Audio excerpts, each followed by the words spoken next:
खबर है जहां पर सरोजनी नगर इलाके में जल जमाव को देखते हुए जल प्रबंधन के लिए गोष्ठी का आयोजन किया गया। इस गोष्ठी में इलाके के विधायक राजेश्वर सिंह ने इलाके के जनप्रतिनिधियों के साथ आम जनता को सुझाव देने के लिए आमंत्रित किया था और साथ ही केंद्रीय मंत्री कौशल किशोर के साथ कैबिनेट मंत्री जितिन प्रसाद भी शामिल हुए।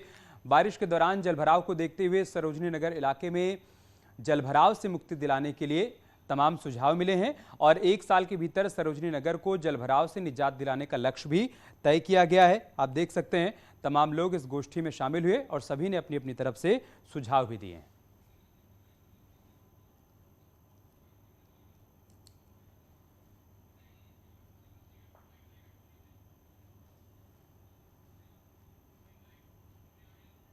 जो भी यहाँ पर जल निकासी है वो सही नहीं है, इसलिए अगर नालों की ज़रूरत पड़ती है, ड्रेनेज की ज़रूरत पड़ती है, जनता के क्या सहयोग की ज़रूरत पड़ती है, हम सब लोग मिल करके पानी निकासी का यहाँ पर एक प्लान करेंगे। जल भराव क्यों हो रहा है, क्या कारण है? इतना अर्बनाइजेशन हो रहा है, उसका ड्रेनेज नहीं है, स्लोप्स नहीं है, तो वो उसका स्थायी समाधान निकालने की यहाँ चर्चा की। मेरा मानना है ये साल भर का प्रोजेक्ट है, कम से कम 1 वर्ष लगेगा, इसीलिए हम लोगों ने ये काम शुरू कर दिया है ताकि अगले वर्ष जल भराव के कारण कोई दिक्कत ना आए।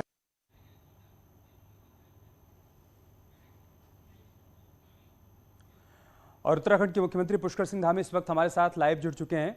सर, बहुत स्वागत है आपका न्यूज़ 18 उत्तर प्रदेश उत्तराखंड पर। धन्यवाद। सर, अंकिता मर्डर केस को लेकर अभी तक का जो अपडेट है, हम दर्शकों को बता रहे हैं कि पोस्टमार्टम के बाद अब पार्थिव शरीर को ले जाया जा रहा है, अंतिम संस्कार होगा श्रीनगर में। लेकिन इस बीच हम देख रहे हैं कि तमाम लोग विरोध प्रदर्शन भी कर रहे हैं, फांसी की सजा दिए जाने की मांग कर रहे हैं। तो सूबे के मुखिया होने के नाते हम आपसे चाहेंगे कि पहाड़ के लोगों को आप बताइए कि इस मामले में अभी तक शासन और प्रशासन की तरफ से क्या क्या एक्शन लिया गया है। देखिए, आरोपियों को जेल भेजा जा चुका है और जो उनका अवैध निर्माण था वन भूमि पर, सरकारी भूमि पर जहां ये रिजॉर्ट बना हुआ था, उस पर ध्वस्तीकरण की कार्रवाई की जा रही है। बाकी कमरे वहां पर सील कर दिए गए हैं और इस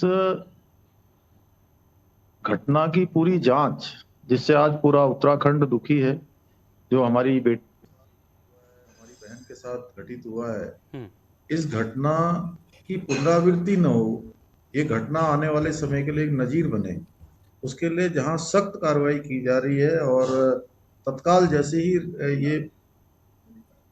जी, आपकी आवाज आ रही है। आने वाले समय के लिए कोई भी इस घटना की पुनरावृत्ति करने की बात तो दूर, इस ओर सोचना भी उसके लिए बहुत कठिन हो, सोचना भी उसके लिए भारी पड़े, इस प्रकार की नजीर हम बनाना चाहते हैं। इसलिए हमने जहां एसआईटी का गठन किया है कि एसआईटी सारे पहलुओं की जांच करेगी, हर उस अपराधी को पकड़ने का काम करेगी जो इसमें सम्मिलित होगा, कोई भी पहलू हो छूटेगा नहीं। इसलिए एसआईटी इसमें पी रेणुका देवी, हमारी जो पुलिस महानिरीक्षक है, उनके नेतृत्व में बनाई गई है, वो इसकी घटना की पूरी जांच करेगी। साथ ही साथ सरकार में जो उनके भाई थे, लोगों को लगता था कि कहीं से कोई जांच प्रभावित न हो, तो उनको सरकार से भी हटा दिया गया है। पिछड़ा वर्ग आयोग में थे, वहां से उनको हटा दिया है। उनके पिताजी, उनको भी पार्टी से निष्कासित कर दिया गया है।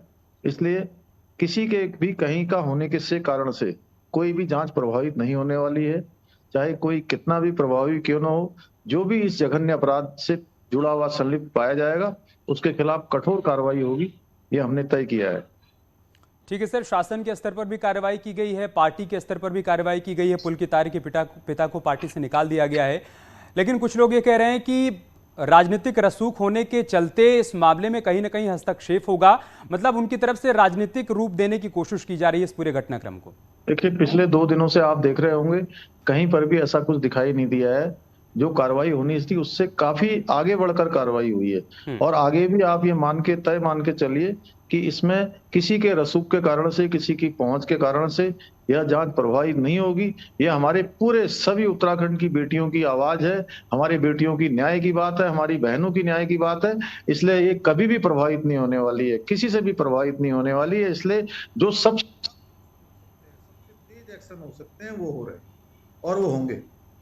सर, कांग्रेस पार्टी ने आज कई जगहों पर सरकार का पुतला फूंका, बीजेपी का पुतला फूंका और कांग्रेस की तरफ से आरोप लगाया गया कि अपराधियों को संरक्षण दिया जा रहा है।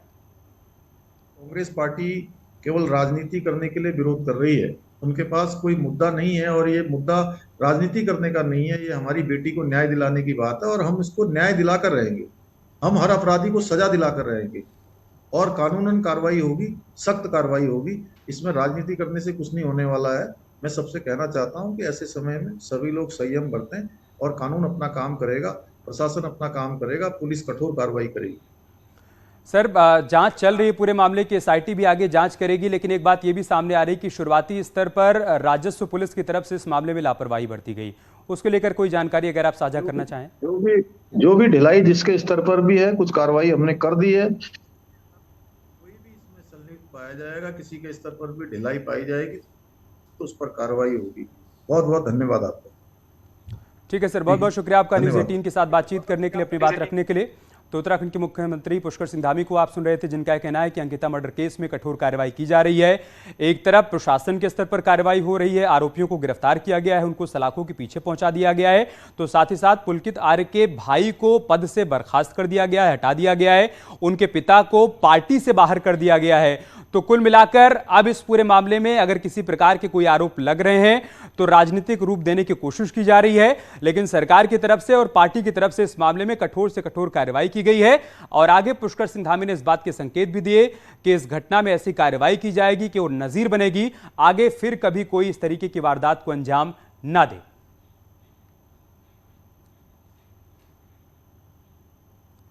रुक रहे हैं छोटे से ब्रेक।